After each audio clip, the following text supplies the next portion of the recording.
আজকে 2019 সালের police constable প্রিলি প্রশ্নপত্র থেকে জিকেগুলো আলোচনা করব। তো আপকামিং এক্সামগুলোকে সামনে রেখে একই ধরনের অনেক প্রশ্ন এখানে আলোচনা করে দিয়েছি দেখবে। তো এর আগে 2017 সালের যে প্রিলি পরীক্ষাটি হয়েছিল সেখান থেকেও একইভাবে স্ক্রুটিনি করে বেশ কিছু প্রশ্ন প্রায় 300 থেকে 400 প্রশ্ন আলোচনা করে দিয়েছি। তো ক্লাসটা একটু মনোযোগ আকারে দেখো, আশা করছি অনেক প্রশ্ন কমনও পেয়ে যেতে পারো। প্রথম প্রশ্নটি বলেছে ওডোমিটার যন্ত্রের সাহায্যে কি পরিমাপ করা হয়। তো এটা কি হবে? অতিক্রান্ত দূরত্ব। এই ওডোমিটার যন্ত্রটি অ্যাকচুয়ালি যানবাহনে ব্যবহার করা হয়। যানবাহন মেনলি বাইক বলতে পারো, বিভিন্ন রকম কারে এটা ব্যবহার করা হয় এবং এটার সাহায্যে দূরত্ব পরিমাপ করা হয়। তো এই রিলেটেড যন্ত্র রিলেটেড আমি আরও অনেক জিকে আলোচনা করে দিয়েছি যেগুলো পরীক্ষার জন্য খুবই ইম্পর্টেন্ট। প্রথমে বলেছি ভর। ভর মাপা হয় কি দিয়ে? সাধারণ তুলাযন্ত্র দিয়ে বা দাঁড়িপাল্লা বলতে পারো। এবং ভার বা ওজন মাপা হয় স্প্রিং তুলাযন্ত্র দিয়ে। এই দুটো প্রশ্ন খুবই পরীক্ষাতে আসে, ভালোভাবে দেখবে। ভর ভারের মধ্যে কিন্তু পার্থক্য আছে। ভার বলতে ওজন, আর ভর মাপা হয় সাধারণ তুলাযন্ত্র, ভার বা ওজন মাপা হয় স্প্রিং তুলাযন্ত্র দিয়ে। নেক্সট দেখো উচ্চতা। উচ্চতা হচ্ছে অল্টিমিটার। সমুদ্রের গভীরতা এটা হচ্ছে ফ্যাথোমিটার। নেক্সট তড়িৎ প্রবাহ। তড়িৎ প্রবাহের এসআই একক হচ্ছে অ্যাম্পিয়ার। অ্যাম্পিয়ারকে এ দিয়ে লেখা হয় অ্যাম্পিয়ার। সেখান থেকে মনে রাখবে যে যন্ত্রটা হচ্ছে অ্যামিটার। অ্যামিটার এসআই একক হচ্ছে অ্যাম্পিয়ার। আমি 2017 সালে এই রিলেটেড জিকে আলোচনা করে দিয়েছি, চাইলে একবার দেখে নিতে পারো। বিভব প্রভেদ। বিভব প্রভেদের এসআই একক হচ্ছে ভোল্ট। কি এসআই একক? ভোল্ট। সেখান থেকে হচ্ছে ভোল্ট মিটার। এখানে একটা অপশান দিয়ে রাখে যেটা হচ্ছে ভোল্টামিটার। ভোল্টমিটার এবং ভোল্টামিটারের মধ্যে কিন্তু পার্থক্য আছে। ভোল্টমিটার বিভব প্রভেদ মাপার যন্ত্র, কিন্তু ভোল্টামিটার কি?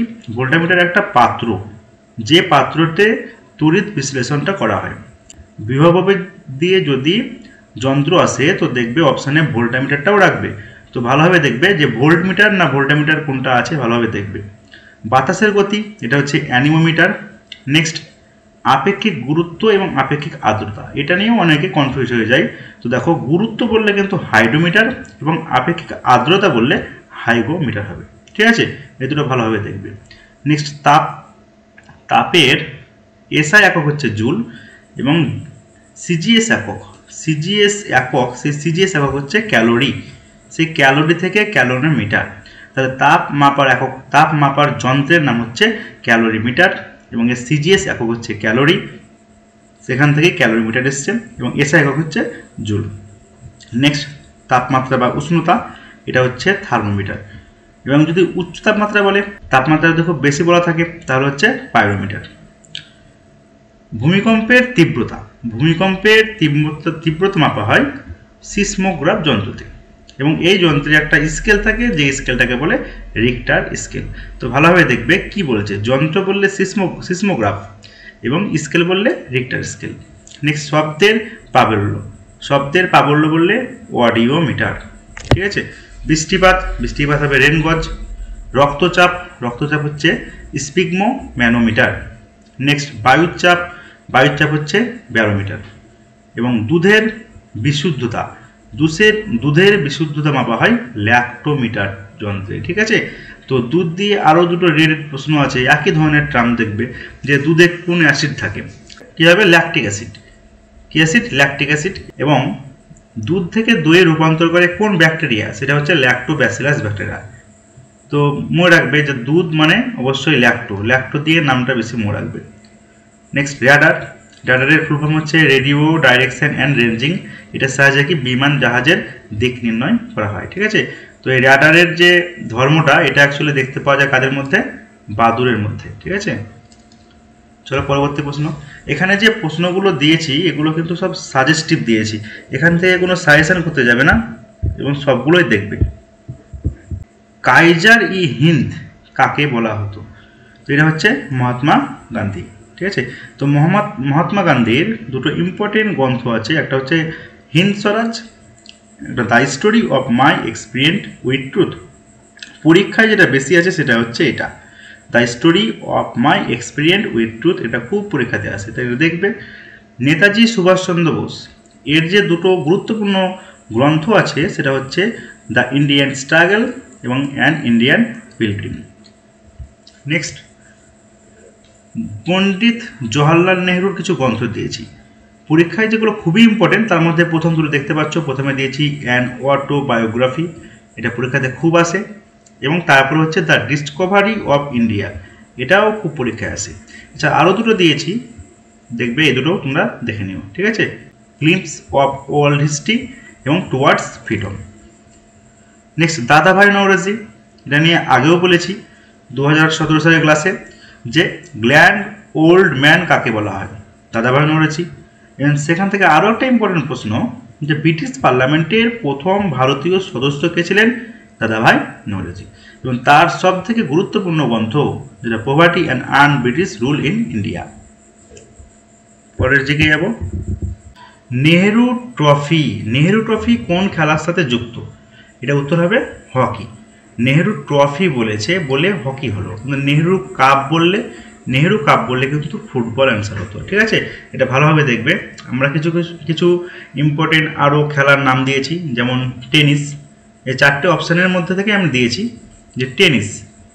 ইম্পর্টেন্ট যে খেলাগুলো আছে সেগুলো হচ্ছে গ্র্যান্ড স্ল্যাম টুর্নামেন্ট, তারপর হচ্ছে উইম্বলটন, তারপর হচ্ছে Australian open, French open, US open. Next বলছি ফুটবল।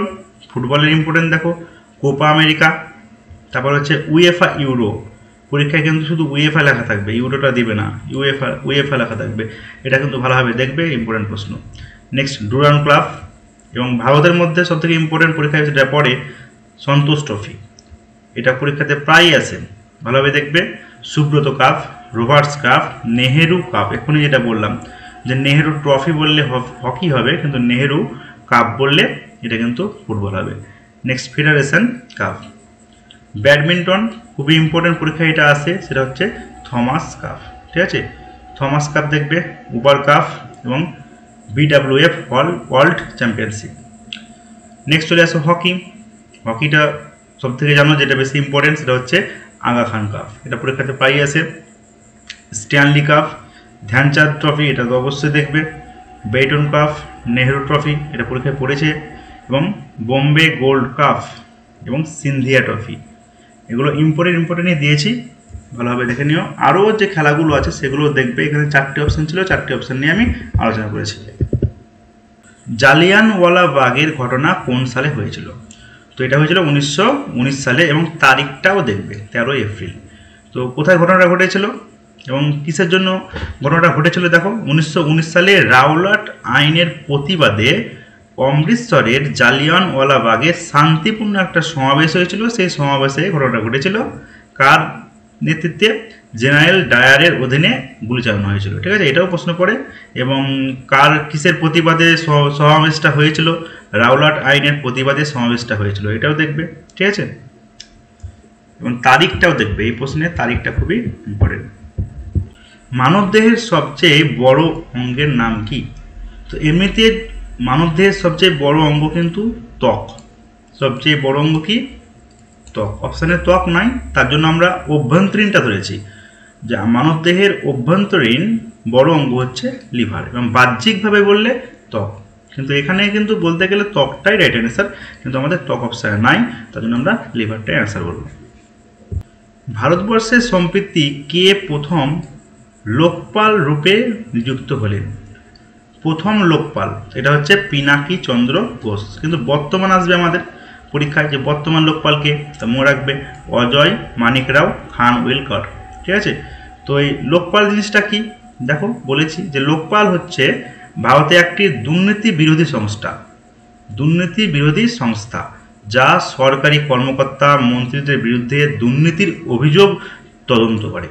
তো 2013 সালের বিল পাস হয় এবং 1 জানুয়ারি 2014 থেকে এটা আইনে পরিণত হয়, ঠিক আছে? তো বর্তমানে কে আছে এটা দেখবে, প্রথমটাও দেখে নেবে। প্রথম হচ্ছে পিনাকি চন্দ্র ঘোষ। ফল সংক্রান্ত বিদ্যাকে কি বলা হয়? তো ফল সংক্রান্ত বিদ্যাকে বলা হয় পোমোলজি, ঠিক আছে? তো আরও 3টি অপশান দেখো। অ্যানথ্রোলজি, এটাকে বলছে ফুলের অধ্যয়ন, ঠিক আছে? স্পার্মোলজি, এটা হচ্ছে বীজের অধ্যয়ন। আর পিওলজি বলে কোনো অধ্যয়ন হয় না, এটা এমনি অপশানে দেওয়া আছে। 2019-এ ভারতের প্রজাতন্ত্র দিবসে কোন দেশের রাষ্ট্রপতি প্রধান অতিথি স্থান অলঙ্কৃত করেছিলেন? তো এটা 2019 সালের কারেন্ট অ্যাফেয়ার্স, কিন্তু আমরা বর্তমানে দেখব। বর্তমান 2025 ইন্দোনেশিয়ার রাষ্ট্রপতি, যার নাম হচ্ছে এইচ প্রবোও সুবিয়ান্তো। 13 নম্বর জিকে, ফতেহপুর সিকরি কে প্রতিষ্ঠা করেছিলেন? এটা আকবর। এটা 2017 সালে আলোচনা করেছি। পরের প্রশ্ন, ভারতের সংবিধানের কোন ধারাকে ডক্টর বি.আর. আম্বেদকর সংবিধানের হৃদয় ও আত্মা, হার্ট অ্যান্ড সোল বলেছেন? তো এটা সবাই জানো, 32 নম্বর ধারা। ঠিক আছে। 1946 সালে ক্যাবিনেট মিশনের প্রধান পদ অধিকারী কে ছিলেন? তো এটা উত্তর হবে লর্ড পেথিক লরেন্স। এই ক্যাবিনেট মিশন নিয়ে ডিটেলস আগে আলোচনা করেছি 2017 সালের প্রিলির প্রশ্নপত্রতে, দেখে নিও।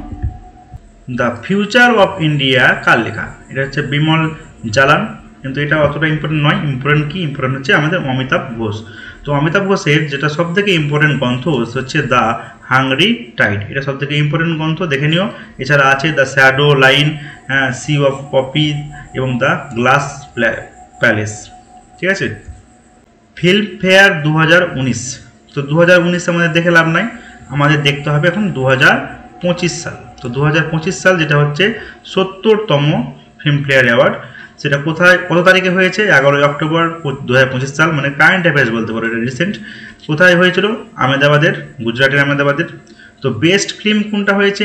বেস্ট ফিল্ম হচ্ছে লাপাটা লেডিজ, 13খানা প্রাইজ পেয়েছে। ঠিক আছে। Next, best actor Kartik Aaryan এবং অভিষেক বচ্চন, দুজন। ঠিক আছে, যুগ্ম হয়েছে। বেস্ট অ্যাক্টর হচ্ছে কার্তিক আরিয়ান অ্যান্ড অভিষেক বচ্চন, এবং বেস্ট অ্যাক্ট্রেস হচ্ছে আলিয়া ভাট, এবং বেস্ট ডিরেক্টর হয়েছেন কিরণ রাও। এটা ইম্পর্টেন্ট কারেন্ট অ্যাফেয়ার্স, ভালোভাবে এটা দেখে নিও। জ্যাব কথাটি কোন খেলার সাথে যুক্ত? তো শুধু জ্যাব নয়, তার সঙ্গে 3টে টার্মই দেখবে। জ্যাব, হুক, পাঞ্চ, বক্সিংয়ের 3টে একবারে গুরুত্বপূর্ণ শট বলতে পারো। ঠিক আছে। সালা খারুজ বলে দেখবে একটা সিনেমা হয়েছিল, সেই সিনেমাতেও এই 3টে শটের কথা খুব ভালোভাবে বলেছে। তো জ্যাব, হুক, পাঞ্চ, এই 3টে কথা কোন খেলার সঙ্গে যুক্ত? এটা হচ্ছে বক্সিং। নেক্সট, গল্ফ বলেছি, এটা আমি আগে আলোচনা করেছি, দেখবে। এটা টি, সব থেকে ইম্পর্টেন্ট ওয়ার্ড। টি কোন খেলার সঙ্গে যুক্ত? গল্ফ। এছাড়া আরও টার্ম দিয়েছি, বার্ডি, ইগল, অ্যালবাস্ট, এগুলো দেখে নিও। লন টেনিসের সব থেকে ইম্পর্টেন্ট কথা হচ্ছে অ্যাস। ঠিক আছে। লাভ, ডিউস এবং স্ম্যাশ, তালবেশ্বর। স্ম্যাশ এবং স্ম্যাচ দুটো কিন্তু আলাদা টার্ম, ভালোভাবে দেখে নিও। 2017 সালে এটা ডিটেলস আলোচনা করেছি। স্ম্যাশ আলাদা টার্ম এবং স্ম্যাচ আলাদা টার্ম।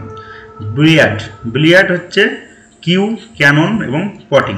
ঠিক আছে। সূর্য এবং পৃথিবীর মধ্যে ন্যূনতম দূরত্ব, যে কম দূরত্ব হয় সেই অবস্থানটাকে বলে অনুসুর অবস্থান। অনুসুর অবস্থান কি? কম দূরত্ব, যেটা হয় কখন? 3 জানুয়ারি হয়। অপশানে দেওয়া আছে দেখো 4 জানুয়ারি, তাহলে আমরা 4টে রাইট করব। তো অনুসুর অবস্থান যেটা কম দূরত্ব হয় সেটা কিন্তু 3 জানুয়ারি হয়। অপসুর অবস্থান যেটা বেশি দূরত্ব হয় সেটা কিন্তু 4 জুলাই হয়।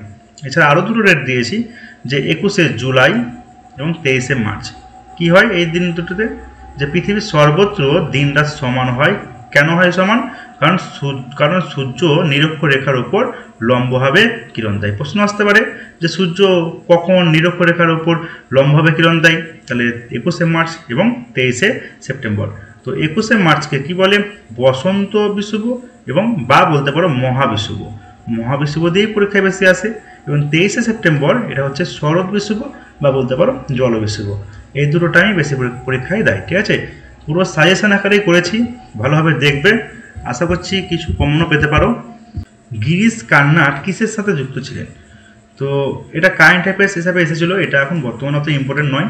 তো এটা হবে, এটা নাটক হবে, নাটক অ্যান্সার হবে। ঠিক আছে। কোন মুঘল সম্রাট জিন্দাপির নামে পরিচিত ছিলেন? তো এটা উত্তর হবে ঔরঙ্গজেব। তো এর যে ডাকনাম ছিল বা একটা নাম ছিল সেটা হচ্ছে আলমগীর। তো শাহজাহানের ডাকনাম কি ছিল? খুররম। জাহাঙ্গীরের ডাকনাম সেলিম। এবং আকবরের যে সম্পূর্ণ নাম বা পুরো নাম সেটা ছিল জালালউদ্দিন মোহাম্মদ আকবর। প্রশ্নতে পড়েছে স্পঞ্জ কি?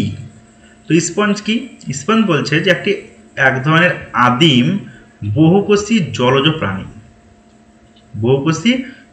প্রাণী। তাহলে প্রাণী মানে কি বলতে পারি? প্রাণী মানেই জীব। জীব তো উদ্ভিদ এবং প্রাণী নিয়েই হয়, তাহলে উত্তর হবে জীব দেহ। ঠিক আছে। এটা পরিফেরা পর্বের অন্তর্ভুক্ত এবং এদের শরীরে কি থাকে? ছিদ্র থাকে। তো প্রাণীকে দুভাগ করা যায়, একটা মেরুদণ্ডী প্রাণী এবং একটা অমেরুদণ্ডী প্রাণী। মেরুদণ্ডী প্রাণীর ভাগগুলো কি? স্তন্যপায়ী, তারপরে পাখি বা পক্ষী, মাছ, সরীসৃপ, উভচর। আর অমেরুদণ্ডী প্রাণীর যে ভাগগুলো আছে সেই ভাগগুলো ইম্পর্টেন্ট ভাগ, আরও অনেক ভাগ আছে, তার একটা করে এক্সাম্পলও দিয়েছি দেখো। পরিফেরা এখনই বললাম, যেটা হচ্ছে স্পঞ্জ। নিডারিয়া, এটা হচ্ছে জেলিফিশ এবং প্রবাল। নেক্সট হচ্ছে আর্থ্রোপোডো, এটা খুব ইম্পর্টেন্ট, পরীক্ষাতে আসে। আর্থ্রোপোডো এটা হচ্ছে পোকামাকড় বা মাকড়সা, ঠিক আছে। মলাস্কা, এটাও খুব ইম্পর্টেন্ট পরীক্ষার জন্য। মলাস্কা হচ্ছে শামুক, এটাই বেশি পরীক্ষায় দেয়, মনে রাখবে। শামুক হচ্ছে মলাস্কা পর্বের একটা অমেরুদণ্ডী প্রাণী। এবং নেক্সট হচ্ছে অক্টোপাস, এটাও মলাস্কা। নেক্সট হচ্ছে অ্যানেলিডা, অ্যানেলিডা কি? কেঁচো যোগ, এগুলো হচ্ছে অ্যানেলিডা। এবং নেমোটোডা, এটা হচ্ছে গোল কৃমি। তো এগুলো আরও অনেক পর্ব আছে, এগুলো মেনলি এগুলো ইম্পর্টেন্ট, এগুলোই দিয়েছি। 33 নম্বর প্রশ্ন, সতীদাহ প্রথা কে রদ করেন? তো দেখো 1829 সালে রদ হয়। কার প্রচেষ্টায়? রাজা রামমোহন রায়ের প্রচেষ্টায় লর্ড উইলিয়াম বেন্টিং এটা কিন্তু রদ করে। দেখো আবার বলছি, সতীদাহ প্রথা কত সালে? 1829 সালে, এটাও ইম্পর্টেন্ট, সালও পড়ে। কার প্রচেষ্টায়? রাজা রামমোহন রায়ের প্রচেষ্টায়। কে করেন? লর্ড উইলিয়াম বেন্টিং, ঠিক আছে। এবং রাজা রামমোহন রায়কে যে রাজা উপাধি দেন, সেটা কে দেন? এটাও পরীক্ষাতে খুব পড়ে, এটা দ্বিতীয় আকবর, মনে রাখবে, ঠিক আছে। এবং আরও দিয়েছি দেখো, সতীদাহ প্রথা যেমন ইম্পর্টেন্ট, তেমনি বিধবা বিবাহটাও ইম্পর্টেন্ট। বিধবা বিবাহ, এই যে এর আইনের যে খসড়া তৈরি করেন বা পেশ করেন, সেটা কিন্তু লর্ড ডালহৌসি, ঠিক আছে। এবং আইন পাস করেন কার আমলে? আইন পাস হয় লর্ড ক্যানিংয়ের আমলে, সেটা 1856 সালে, ঠিক আছে। এটা ভালোভাবে দেখবে কিন্তু, আইন পাস হয় লর্ড ক্যানিংয়ের আমলে এবং খসড়া তৈরি হয় লর্ড ডালহৌসির টাইমে, ঠিক আছে। এবং গুরুত্বপূর্ণ অবদান, এটা কার উদ্যোগ হয় অ্যাকচুয়ালি? ঈশ্বরচন্দ্র বিদ্যাসাগরের। নেক্সট আরও দুটো নীতির কথা বলেছি দেখো।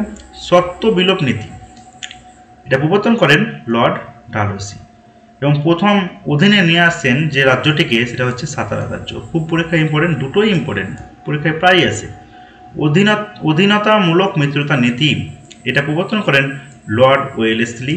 এবং প্রথম যে রাজ্য গৃহীত হয় এই নীতি প্রয়োগ করে, সেটা হচ্ছে হায়দ্রাবাদের নিজাম, ঠিক আছে। খুব ইম্পর্টেন্ট প্রশ্ন এখানে আছে, দেখবে পরীক্ষাতে এগুলো প্রায়ই আসে। 34 নম্বর প্রশ্ন, নিচের কোন খাবারের মধ্যে সবচেয়ে বেশি প্রোটিন থাকে? তো মেনলি আমরা প্রোটিন বলতে কোনগুলোকে বুঝি? প্রোটিন বলতে মাছ, মাংস, ডিম, তাহলে উত্তর হবে মাছ। তো উদ্ভিজ্জ প্রোটিন মেনলি আমরা জানি সোয়াবিন এবং ডাল। ডাল বলতে অ্যাকচুয়ালি মটর, ছোলা, সব ধরনের ডালই হতে পারে। এক কথায় বলতে পারি সিম্বগোত্রীয় উদ্ভিদ। এটা আগে 2017 সালের যে প্রশ্নটা আলোচনা করেছি, সেখানে ডিটেলস আলোচনা করেছি। এই সিম্বগোত্রীয় উদ্ভিদের মূলে কি থাকে? একটা ব্যাকটেরিয়া থাকে, যার নাম হচ্ছে রাইবোজিয়াম ব্যাকটেরিয়া। এই রাইবোজিয়াম ব্যাকটেরিয়া কি করে? বাতাস থেকে নাইট্রোজেন ডাইরেক্ট শোষণ করতে পারে এবং মূলের মধ্যে সঞ্চয় করে। তাহলে প্রোটিন মানে কি? প্রোটিন মানে প্রোটিনের প্রধান উপাদান যদি বলো, সে হচ্ছে কিন্তু একটা নাইট্রোজেন, ঠিক আছে। তাহলে নাইট্রোজেন যদি শোষণ করতে পারে, তার মধ্যে কি থাকবে? অবশ্যই ওর মধ্যে প্রোটিন থাকবে। এটাও কিন্তু একটা ইম্পর্টেন্ট প্রশ্ন পরীক্ষায় পড়ে, যে প্রোটিনের প্রধান উপাদান প্রোটিন মানে তার মধ্যে কি থাকতে হবে? নাইট্রোজেন থাকতে হবে। নীলগ্রহ কাকে বলে? তো গ্রহ রিলেটেড কিন্তু আমি প্রশ্ন ডিটেলসে 2017 সালের প্রিলিতে কিন্তু আলোচনা করে দিয়েছি। তো নীলগ্রহ বলে পৃথিবীকে। তো শনি সম্পর্কে বলি, শনি কি? শনির মধ্যে বলা দেখতে পাওয়া যায় ইউরেনাস দিয়েই প্রশ্নটা পড়েছিল। ইউরেনাস হচ্ছে সবচেয়ে শীতলতম গ্রহ, ঠিক আছে। সবচেয়ে উষ্ণ গ্রহ কোনটি? উষ্ণ গ্রহ হচ্ছে শুক্র, বুধ কিন্তু নয়, শুক্র, এটা আলোচনা করে দেখবে। এবং বর্তমানে প্লুটো কিন্তু বামন গ্রহ। এবং লাল গ্রহ হচ্ছে মঙ্গল। সবচেয়ে বড় গ্রহ বৃহস্পতি। এবং ছোট গ্রহ হচ্ছে বুধ। এবং আরেকটা প্রশ্ন, যে শুকতারা বা সোনাতারা কাকে বলে? সেটা হচ্ছে শুক্র। সার্ভেন্ট অফ ইন্ডিয়ান সোসাইটি কে প্রতিষ্ঠা করেন? এটা উত্তর হবে গোপাল কৃষ্ণ গোখলে। অগ্নি নিরোধক পোশাক কি দিয়ে তৈরি হয়? এটা উত্তর হবে অ্যাসবেস্ট। এটা দেখে নিও, ইম্পর্টেন্ট আছে। নিচের কোনটি যমজ শহর নয়? তো দুর্গাপুর আসানসোল, এটা যমজ শহর। কলকাতা হাওড়া যমজ শহর। হায়দ্রাবাদ সেকেন্দ্রাবাদ, এটাও যমজ শহর। আর দিল্লি নিউ দিল্লি, দিল্লির মধ্যে একটা জায়গা, সেটা হচ্ছে নিউ দিল্লি, যেটা এখন বর্তমানে ভারতের রাজধানী। তাহলে এটাই হচ্ছে আমাদের কি যমজ শহর নয়। রামধনু কেন হয়? তো এটা উত্তর হবে আলোর বিচ্ছুরণ ও প্রতিসরণের জন্য। বিচ্ছুরণ, কিন্তু বিক্ষেপণ কিন্তু নয়। এই যে ওয়ার্ডটা, এটা অনেকে ভুল করে দেয়, এই বিক্ষেপণটা কিন্তু হবে না, মানে এই যে বিক্ষেপণ, বিচ্ছুরণ। দেখো কি বলেছি, বিচ্ছুরণ মানে কি? বিচ্ছুরণ মানে হচ্ছে যে একটা আলো প্রিজমের মধ্য দিয়ে গেলে 7টি আলোতে ভেঙে যায়, যেটা বেনিয়া সহকলা বলি, সেই ঘটনাটাকেই বলছে বিচ্ছুরণ। তো দেখো কি বলেছি, যে যখন সূর্যালোক একটি জলকণায় প্রবেশ করে তখন একটা বেঁকে যায়, এই ধর্মটা হচ্ছে প্রতিসরণ। তাহলে প্রথমে প্রতিসরণ হচ্ছে এবং বিভিন্ন রঙে বিভক্ত হয়, তাহলে 7টা রঙে বিভক্ত হয়ে যাওয়া বা বিভিন্ন রঙে বিভক্ত হয়ে যাওয়া, এই ঘটনাটাকে বলছে বিচ্ছুরিত হওয়া বা বিচ্ছুরণ। এবং তারপর ফোটার পেছন দিক থেকে প্রতিফলিত হয়, তাহলে কিছুটা কিন্তু প্রতিফলনও হয়, ঠিক আছে। মেনলি বলবো প্রতিসরণ এবং বিচ্ছুরণ মেনলি, এবং কিছুটা প্রতিফলনও সেটা হয়, ঠিক আছে। ভারতীয় মহিলাদের মধ্যে কে সর্বপ্রথম অলিম্পিক পদক জিতেছিলেন? তাহলে মহিলাদের মধ্যে সর্বপ্রথম হচ্ছে কর্ণাম মালেশ্বরী। পুরুষদের মধ্যে, শুধু পুরুষ কি, ভারতেরই প্রথম যদি বলি, ভারতের প্রথম পদক জয়ী যদি বলি 1952 সালে কেডি যাদব। এবং প্রথম স্বর্ণ পদক জয়ী, প্রথম স্বর্ণ জিতেছিল, সোনা জিতেছিল, সেটা অভিনব বিন্দ্রা, ঠিক আছে। এবং মহিলাদের মধ্যে কিন্তু এখন পর্যন্ত স্বর্ণপদক কেউ পাননি।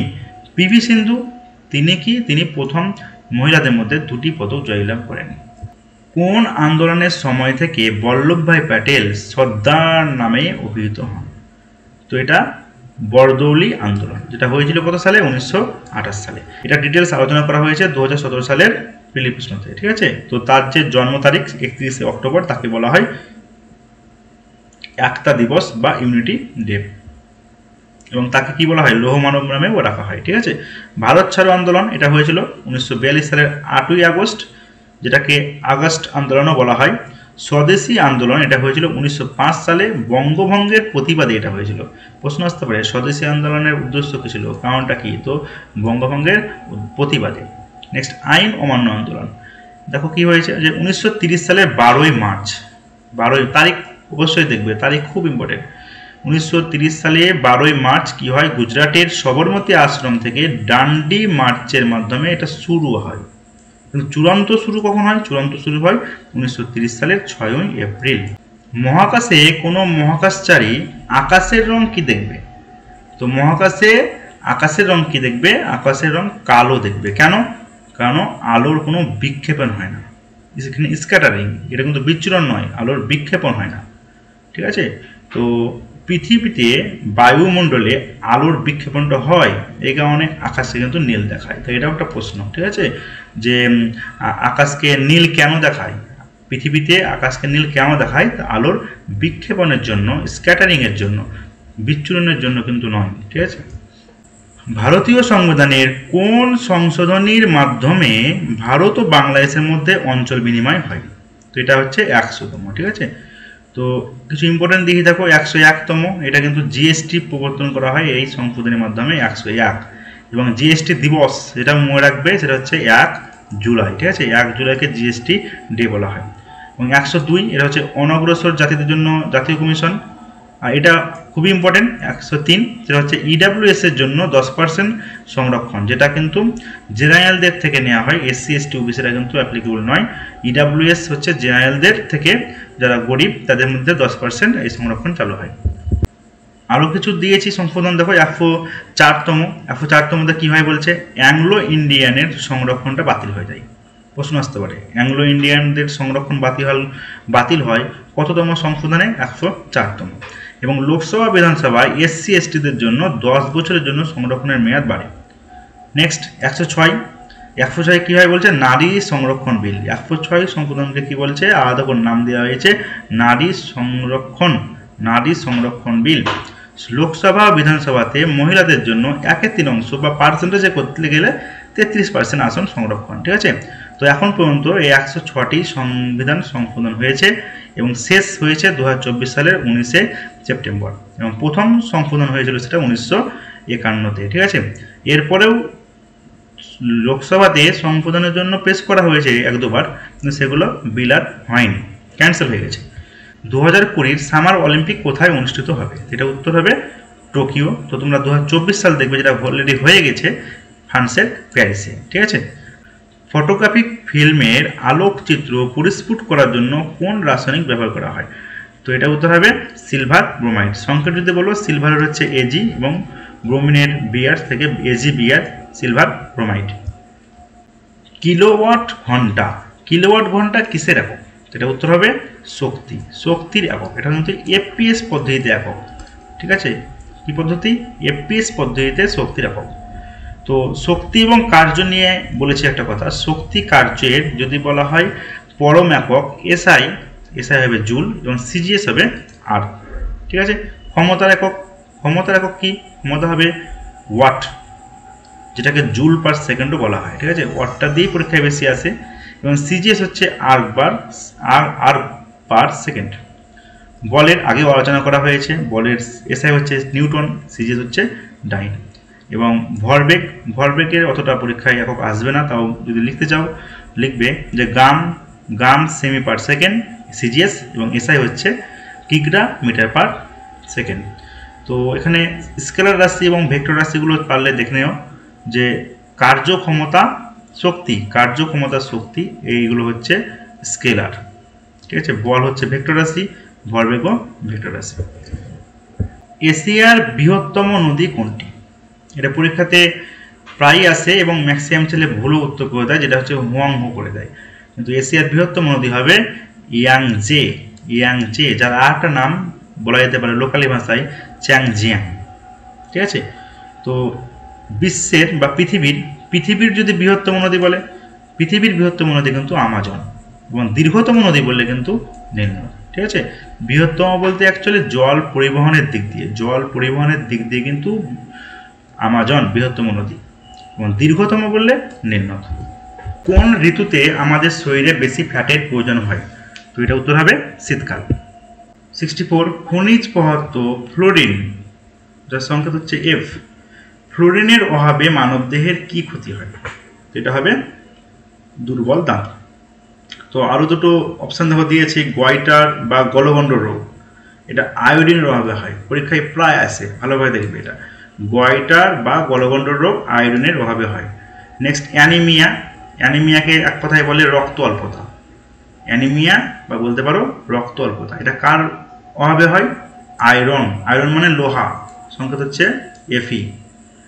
ও ভিটামিন B12, আয়রন ও ভিটামিন B12 এর অভাবে কি হয়? অ্যানিমিয়া বা রক্ত অল্পতা হয়। এটাও খুবই ইম্পর্টেন্ট পরীক্ষায়, গয়টার, গলগণ্ড, অ্যানিমিয়া, এটা খুবই ইম্পর্টেন্ট।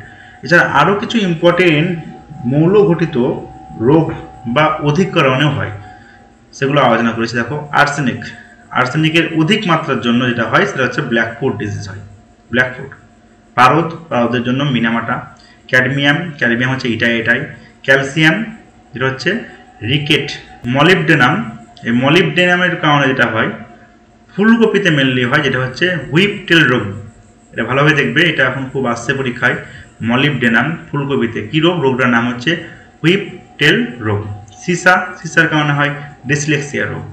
ম্যাগনেসিয়াম উদ্ভিদের যে ক্লোরোসিস রোগ হয়, মানে ক্লোরোফিলের কমতির কারণে পাতা হয়তো হলুদ হয়ে যাওয়া, সেই যে রোগটা সেই ক্লোরোসিস রোগটা কিন্তু ম্যাগনেসিয়ামের অভাবে হয়। এটা ভালোভাবে দেখবে। ক্লোরোফিলের কিন্তু একটা প্রধান উপাদান কিন্তু এই ম্যাগনেসিয়াম। এবং ফ্লোরাইডের অভাবে হচ্ছে ফ্লোরোসিস। স্যাকারিন কি দিয়ে তৈরি হয়? স্যাকারিন জিনিসটা কি? যেটা চিনির বিকল্প হিসাবে কাজ করে, কোনো জিনিস মিষ্টি করার জন্য এই স্যাকারিনটা ব্যবহার করা হয়। এটা কি দিয়ে তৈরি হয়? এটা হচ্ছে টলুইন দিয়ে তৈরি করা হয়। ফেনল হচ্ছে একটা বাণিজ্যিক নাম। কার বাণিজ্যিক নাম বা রাসায়নিক নাম কার? সেটা কার্বলিক অ্যাসিড বা বেনজেনল বলে। ঠিক আছে, রাসায়নিক নাম অ্যাকচুয়ালি বেনজেনল। এর সংকেত হচ্ছে C6H5OH।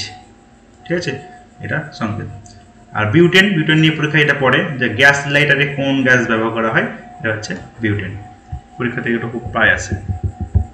বন্দিপুর অভয়ারণ্য কোথায় অবস্থিত?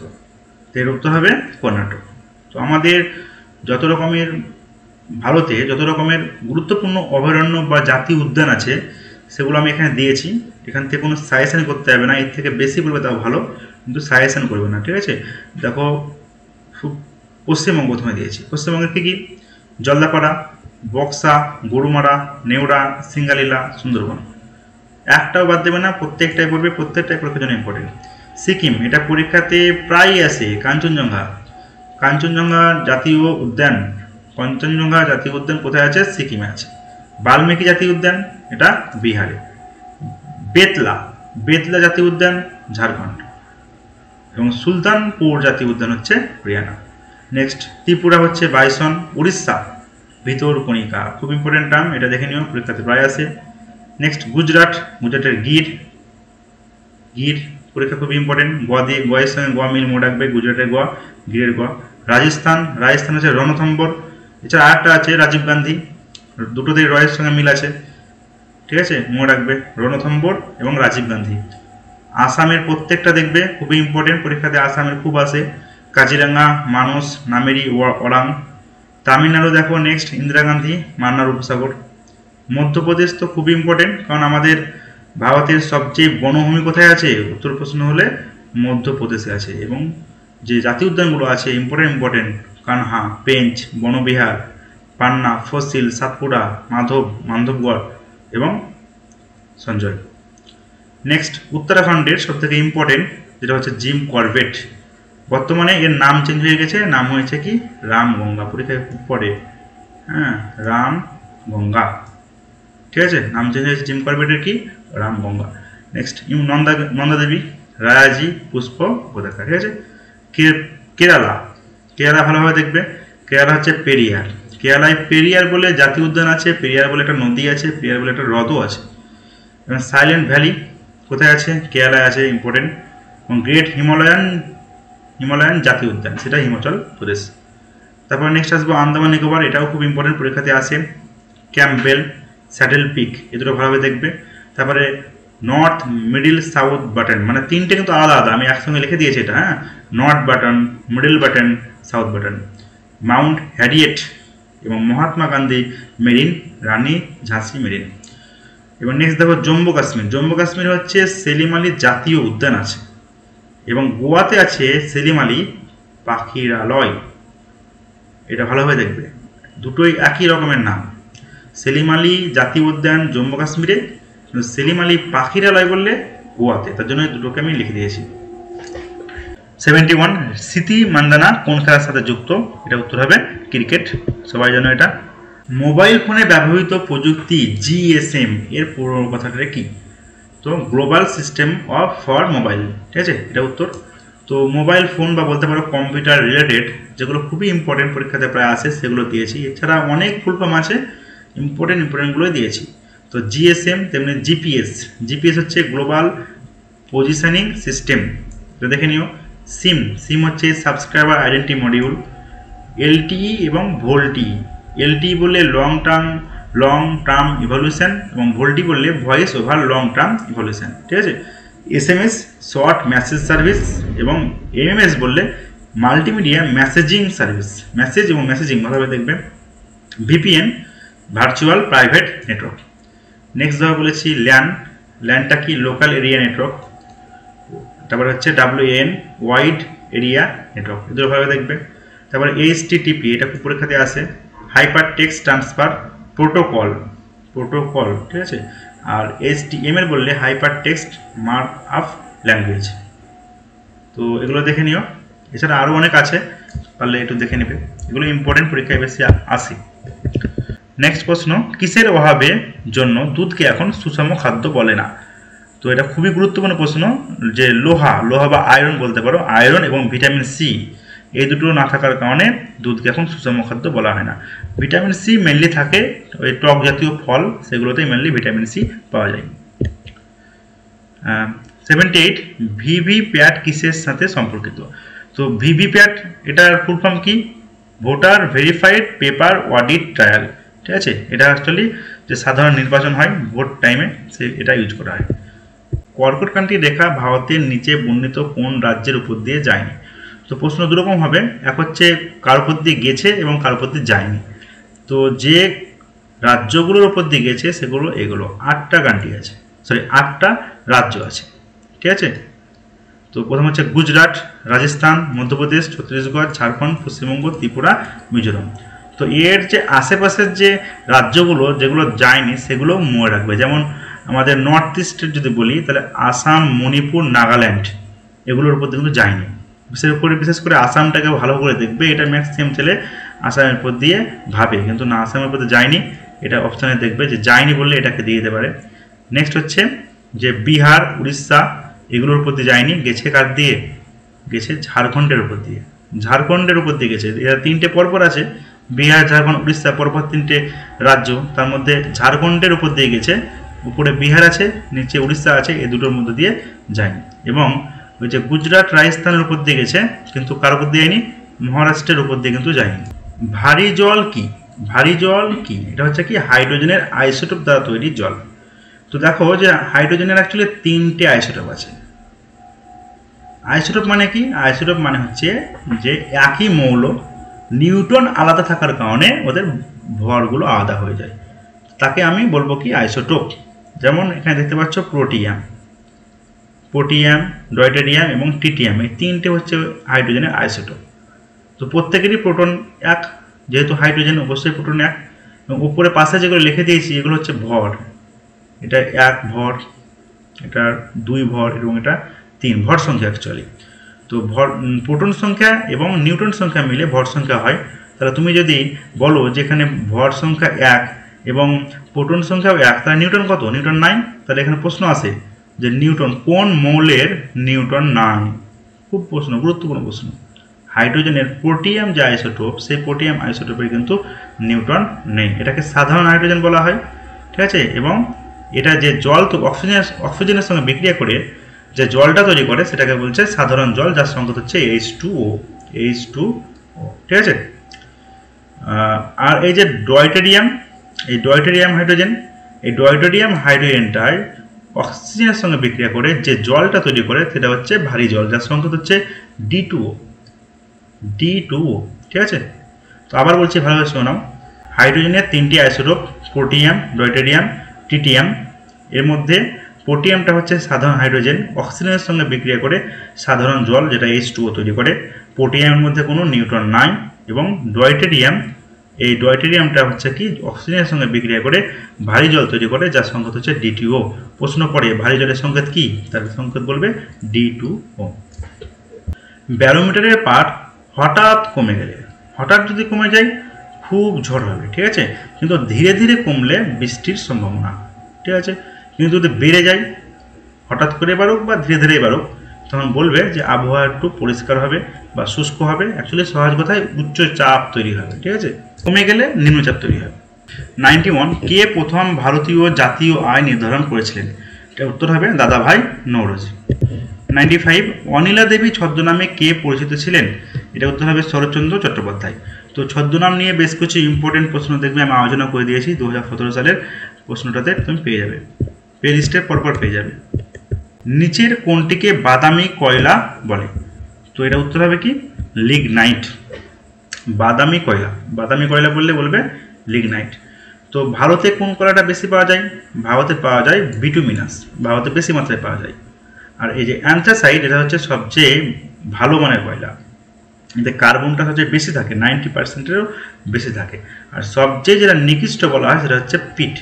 4 রকমের কয়লা হয়, এটা হচ্ছে অ্যান্থ্রাসাইট, এটা 1 নম্বর বলতে পারো।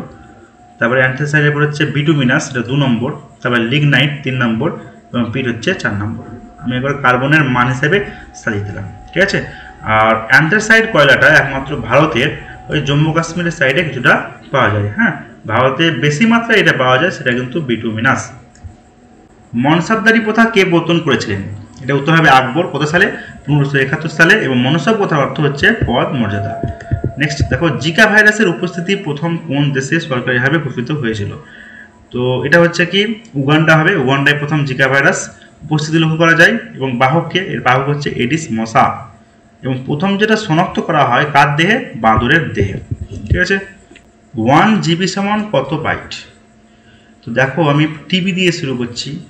1 প্রথম টিবি যদি বলি, 1 টিবি হলে হয় 1024 GB। তো এখানে যে আকারে দেওয়া আছে এটা অ্যাকচুয়ালি 1000 ধরে নিয়েছে, মানে 10 কিউব করে নিয়েছে, ঠিক আছে। একই রকম 1 GB যদি বলি, এটা যদিও নাই, এখানে নাই, এটা তোমরা এমনি বললাম। তো 1 GB সমান হচ্ছে বলতে পারো 10 কিউব MB। আবার একই রকম 1 MB কত বলবে? 1 MB বললে 10 কিউব কেবি। 1 কেবি সমান কত বলবে? 10 কিউব বাইট। তোমরা দেখতে পাচ্ছ যে জিবি থেকে ডাইরেক্ট বাইট বলেছে। 1 জিবি 10 কিউব এমবি। তারপরে আবার 1 এমবি 10 কিউব কেবি, 1 কেবি 10 কিউব বাইটস। তাহলে কত পেলে? 3টে 10 কিউব করলে হয়ে যাচ্ছে 10 টু দি পাওয়ার 9। ঠিক আছে, কিন্তু অ্যাকচুয়ালি কিন্তু 1000 কিউব মানে আমরা 1000 ধরে নিলাম বটে, কিন্তু 1000 মান অ্যাকচুয়াল নয়। অ্যাকচুয়াল মান কিন্তু 1024, যেটা অ্যাকচুয়ালি 1024 মানে 2 to the power 10, 2 to the পাওয়ার 10 হয়। হ্যাঁ, 2 টু দি পাওয়ার 10 হয়। মানে বলতে পারো যে 1 জিবি সমান 2 টু দি পাওয়ার 10 এমবি, এই আকারেও কিন্তু দিতে পারে।